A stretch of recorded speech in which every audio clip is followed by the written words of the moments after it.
10th class. आज हम chapter 12 geometrical optics के न्यूमेरिकल प्रॉब्लम सॉल्व करेंगे। फर्स्ट प्रॉब्लम है the radius of curvature of A spherical mirror is 25 centimetre. Radius of curvature spherical mirror का given है 25 centimetre. What will be it's focal length? Focal length find करनी है। तो data में हमें एक रेडियस ऑफ कर्वेचर गिवन है r equal to 25 centimetre और फाइंड करनी है फोकल लेंथ, यानी कि f हमने फाइंड करना है।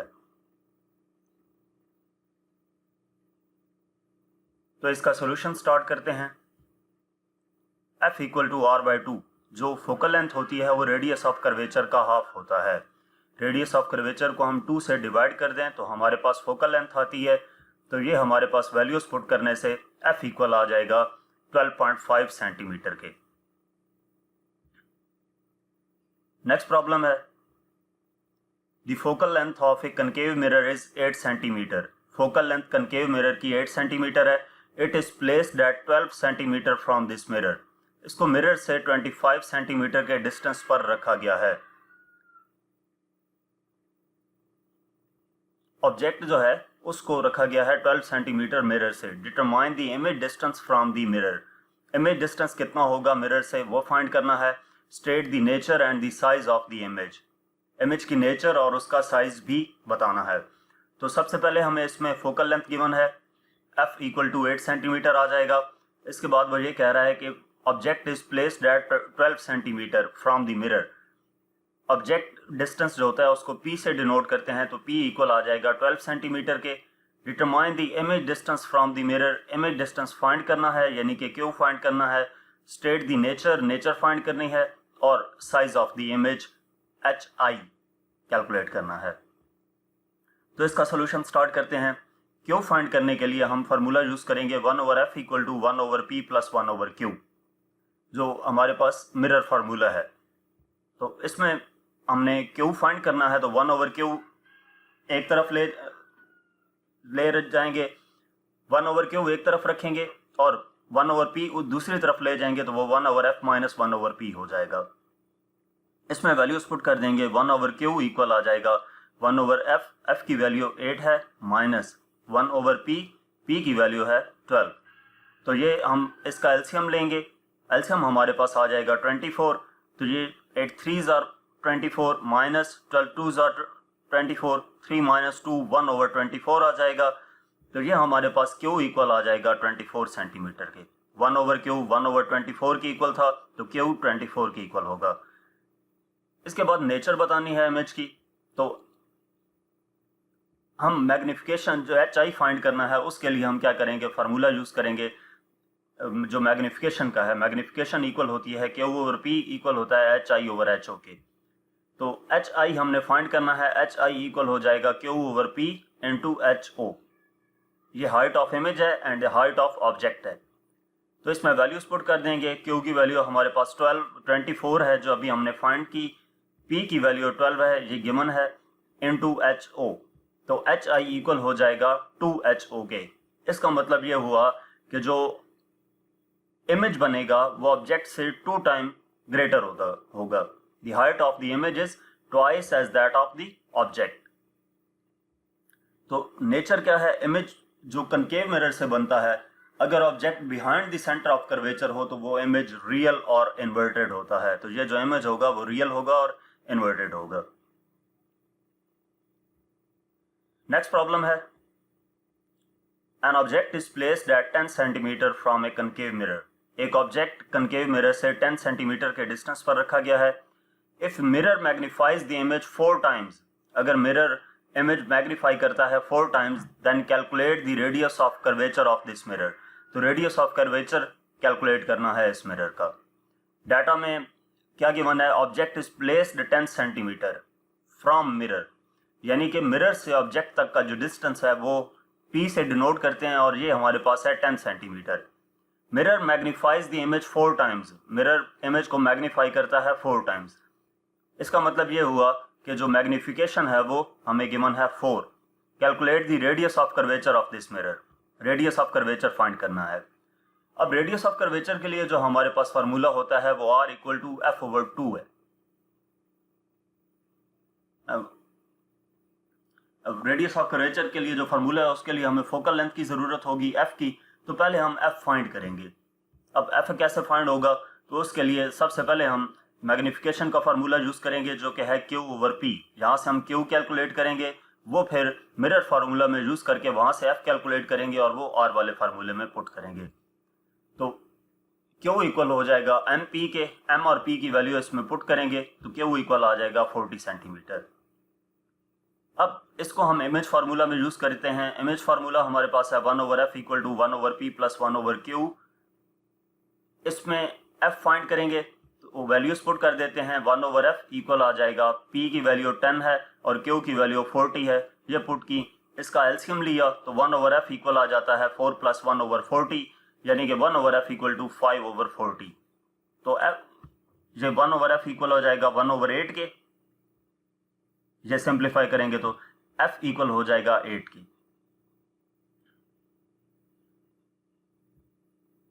तो ये हमारे पास फोकल लेंथ आ गई। अब इसको हम यहाँ पर पुट करेंगे। फोकल लेंथ इक्वल होती है रेडियस ओवर 2 के। रेडियस ऑफ कर्वेचर को 2 से डिवाइड करें तो हमारे पास फोकल लेंथ आती है। तो इसमें वैल्यू पुट कर देंगे। आर हमने फाइंड करना है बेसिकली, तो आर इक्वल हो जाएगा 2f के। अब वैल्यू पुट करेंगे R equal to 2 into focal length 8 find की थी, मल्टीप्लाई करेंगे तो रेडियस ऑफ कर्वेचर आ जाएगा 16 सेंटीमीटर। इसके बाद प्रॉब्लम नंबर 4 है। An object is placed 10 centimetre from a convex mirror. एक ऑब्जेक्ट है और वो कन्वेक्स मिरर से 10 सेंटीमीटर के डिस्टेंस पर है, यानी कि ऑब्जेक्ट डिस्टेंस गिवन है। whose focal length is 15 centimetre और इसकी फोकल लेंथ 15 सेंटीमीटर है। Calculate the position of image from mirror. Position of image from mirror यानी कि क्यों फाइंड करना है। What is the nature and size of the image. Image की nature और उसका साइज भी मालूम करना है। तो डाटा में पहले हमें क्या गिवन है, object distance p 10 centimetre, focal length given है 15 सेंटीमीटर की। Position of image from mirror यानी कि क्यों कैलकुलेट करना है। Nature of the image and size of the image भी मालूम करना है। साइज ऑफ द इमेज क्या होगा, hi यानी कि हाइट ऑफ द इमेज। तो इसका सोल्यूशन स्टार्ट करते हैं। क्यों फाइंड करने के लिए हम यहाँ पर मिरर फार्मूला यूज करेंगे 1 over F equal to 1 over P plus 1 over Q. क्यों फाइंड करना है तो 1 ओवर क्यू इधर ही रहेगा, ये दूसरी तरफ जाकर माइनस हो जाएगा तो 1 over F minus 1 over P हो जाएगा। अब इसमें वैल्यूज पुट कर देते हैं। 1 ओवर क्यू इक्वल हो जाएगा 1 ओवर एफ, एफ की वैल्यू -15 माइनस पी हमारे पास 10 है, तो अब इसका हम एलसीएम ले लेंगे। 1 ओवर क्यू इक्वल हो जाएगा, एलसीएम आएगा 30 और ये 15 2 ज़ार 30 -2, ये वाला माइनस साइन भी साथ आएगा। 10 3 ज़ार 30 तो 3, ये -3 आ जाएगा। 1 ओवर क्यू इक्वल आ जाएगा -5 ओवर 30 यानी कि -1 ओवर 6 हो जाएगा, ये सिंप्लीफाई होगी। तो 1 ओवर क्यू इक्वल है -1 ओवर 6 के, तो क्यू इक्वल होगा -6 सेंटीमीटर के। अब ये जो इमेज है ये नेगेटिव आया है, तो इसका मतलब ये है कि इमेज जो होगा वो वर्चुअल होगा। जो इमेज डिस्टेंस है वो नेगेटिव है, तो इसका मतलब ये है कि इमेज वर्चुअल होगा। अगर क्यू पॉजिटिव होता तो इमेज रियल होता। इसके बाद hi फाइंड करना है, हाइट ऑफ द इमेज। तो m इक्वल होता है क्यू ओवर p के, मैग्निफिकेशन फार्मूला यूज करेंगे। m equal to q over p equal to hi over ho। तो hi इक्वल हो जाएगा q over p into ho। अब इसमें वैल्यूज पुट कर देंगे। hi इक्वल हो जाएगा Q 6 divided by p 10 into ho। तो hi इक्वल हो जाएगा 0.6 ho के, यानी कि जो इमेज की हाइट है वो ऑब्जेक्ट की हाइट से 0.6 गुना ज्यादा है। So height of the object is 0.6 times to the height of the images. ये हाइट ऑफ द इमेज आएगा। Height of the image is 0.6 times to the height of the object. इसके बाद problem number 5 है। A ray of light enters from a air into diamond at an angle of 60 degree with the normal. एक light ray enter होती है air से diamond में और जिस एंगल पे एंटर हो रही है यानी कि एंगल ऑफ इंसिडेंस 60 डिग्री है। Calculate the angle of refraction if refractive index of diamond is 2.42। Angle of refraction calculate करना है अगर रिफ्रैक्टिव इंडेक्स डायमंड का 2.42 हो। तो डाटा हम नोट कर लेते हैं। जो एंगल ऑफ इंसिडेंस है वो हमें 60 डिग्री गिवन है, एंगल ऑफ रिफ्रैक्शन फाइंड करना है और डायमंड का जो रिफ्रैक्टिव इंडेक्स है n 2.42 गिवन है। तो हम यहाँ पे स्नेल्स लॉ यूज करेंगे या रिफ्रैक्टिव इंडेक्स फाइंड करने के लिए जो फार्मूला है n equal to sine i over sine r. अब r यूज फाइंड करना है तो साइन r इक्वल हो जाएगा साइन आई ओवर n, ये n इधर आकर डिवाइड हो जाएगा। तो साइन r इक्वल हो जाएगा साइन 60 डिवाइडेड बाय n की वैल्यू 2.42 है। साइन r इक्वल हो जाएगा साइन 60 की वैल्यू 0.866 डिवाइडेड बाय 2.42, तो साइन r इक्वल हो जाता है 0.36 के। अब r हमने कैलकुलेट करना है तो ये साइन इनवर्स हो जाएगा 0.36, यानी कि r इक्वल आ जाएगा 21 डिग्री। एंगल ऑफ रिफ्रैक्शन हमारे पास कितना होगा, 21 डिग्री होगा। इसके बाद प्रॉब्लम नंबर 6 है, the real depth of a swimming pool is 2 metre. Real depth swimming pool की 2 मीटर है। What is the apparent depth of the swimming pool. Apparent depth कितनी है वो मालूम करनी है। रिफ्रैक्टिव इंडेक्स वाटर का गिवन है 4/3। तो डाटा में हमें क्या गिवन है, real depth 2 metre, apparent depth calculate करनी है, रिफ्रैक्टिव इंडेक्स 4/3 है यानी कि 1.33, और ये अपेरेंट डेप्थ कैलकुलेट करनी है। तो सोल्यूशन इसका स्टार्ट करते हैं। n equal to real depth divided by apparent depth, यानी कि रियल डेप्थ और अपेरेंट डेप्थ की जो रेशो है वो n की इक्वल रिफ्रैक्टिव इंडेक्स की इक्वल होगी। तो यहाँ पे अपेरेंट डेप्थ हमने कैलकुलेट करनी है तो ये उस तरफ चला जाएगा, n इधर आकर डिवाइड हो जाएगा। अब इसमें वैल्यूज पुट कर देंगे। अपेरेंट डेप्थ इक्वल हो जाएगा 2/1.33, तो अपेरेंट डेप्थ इक्वल हो जाएगी 1.5 मीटर के। इसके बाद प्रॉब्लम नंबर 7 है, the refractive index of Ruby is 1.71। Refractive index Ruby का 1.71 है। Calculate the value of critical angle for Ruby. Critical angle find करना, क्रिटिकल एंगल के लिए रूबी के लिए क्रिटिकल एंगल कैलकुलेट करना है। तो डाटा में हमें क्या चीज गिवन है, रिफ्रैक्टिव इंडेक्स गिवन है 1.71 का और क्रिटिकल एंगल हमने कैलकुलेट करना है। तो इसका सोल्यूशन स्टार्ट करते हैं। अब ये फाइंड करने के लिए हमारे पास फार्मूला है n equal to sine i over sine c. Sine c equal हो जाएगा साइन आर ओवर n के। क्रिटिकल एंगल के लिए वैल्यू होती है एंगल ऑफ रिफ्रैक्शन की 90 डिग्री होती है। क्रिटिकल एंगल क्या है कि वो एंगल जिस पे रिफ्रैक्टेड रे 90 डिग्री के एंगल पे बेंड हो जाए उसको क्रिटिकल एंगल कहते हैं। तो क्रिटिकल एंगल पे रिफ्रैक्टिव रे जो होती है, रिफ्रैक्टेड रे, वो 90 डिग्री के एंगल पे बेंड होती है, इस वजह से एंगल ऑफ रिफ्रैक्शन 90 डिग्री होगा। तो इसका मतलब ये है कि साइन सी इक्वल हो जाएगा साइन 90 और हमारे पास 90 हो जाएगा डिवाइडेड बाय n 1.71 है। तो साइन सी इक्वल हो जाएगा 1/1.71, यानी कि sine c equal to 0.585, c equal हो जाएगा साइन इनवर्स 0.585, यानी कि सी इक्वल टू 36 डिग्री आ जाएगा। साइन इनवर्स 0.585 36 डिग्री के इक्वल होगा। इसके बाद नेक्स्ट प्रॉब्लम है, a person uses a lens whose power is -2.5 dioptre. एक पर्सन लेंस यूज करता है जिसकी पावर -2.5 डायोप्टर है। What is the nature and focal length of the lens. Nature और फोकल लेंथ क्या होगी उस लेंस की। Write down the type of detection of vision. Type of detection of vision हमने कैलकुलेट करना है। तो डाटा इसमें नोट कर लेते हैं। लेंस पावर हमारे पास गिवन है -2.5 dioptre. Nature and focal length of the lens हमने फाइंड करनी है, और इसी तरह जो type of defection of vision है वो भी, डिफेक्ट ऑफ विजन वो भी कैलकुलेट करना है, वो भी बताना है कि कौन सी टाइप है डिफेक्ट विजन की। तो पावर हमारे पास कैसे, जो पावर होती है वो रेसिप्रोकल होता है फोकल लेंथ का। तो F इक्वल हो जाएगा 1/p के। P की वैल्यू -2.5 है तो इसको डिवाइड करेंगे, हमारे पास F इक्वल आ जाएगा -0.4 मीटर। ये फोकल लेंथ आ गई। तो F नेगेटिव है, इस वजह से लेंस जो होगा वो कनकेव लेंस है। नेचर भी बतानी थी। What is the nature and the focal length. तो नेचर कौन सा है, ये कनकेव लेंस है, क्योंकि कनकेव लेंस में फोकल लेंथ जो होती है वो नेगेटिव होती है, कन्वेक्स लेंस की पॉजिटिव होती है। और दूसरा क्या बताना था, type of defect of vision. तो जो कनकेव लेंस होता है वो यूज करते हैं नियर साइटेडनेस के लिए, फार साइटेडनेस के लिए कन्वेक्स लेंस यूज किया जाता है। तो यहाँ पर ये कौन सा होगा, इसका डिफेक्ट ऑफ विजन क्या है, नियर साइटेडनेस। इसके बाद प्रॉब्लम नंबर 9 है,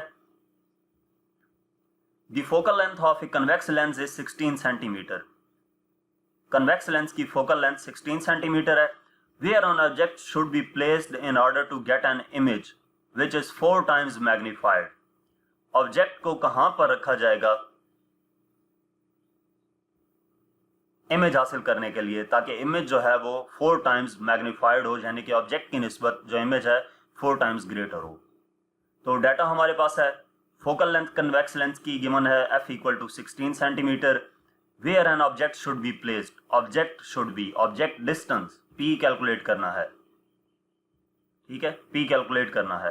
to get an image which is 4 times magnified, यानी कि इमेज जो q है वो p से 4 टाइम्स हो, तो q इक्वल टू 4p।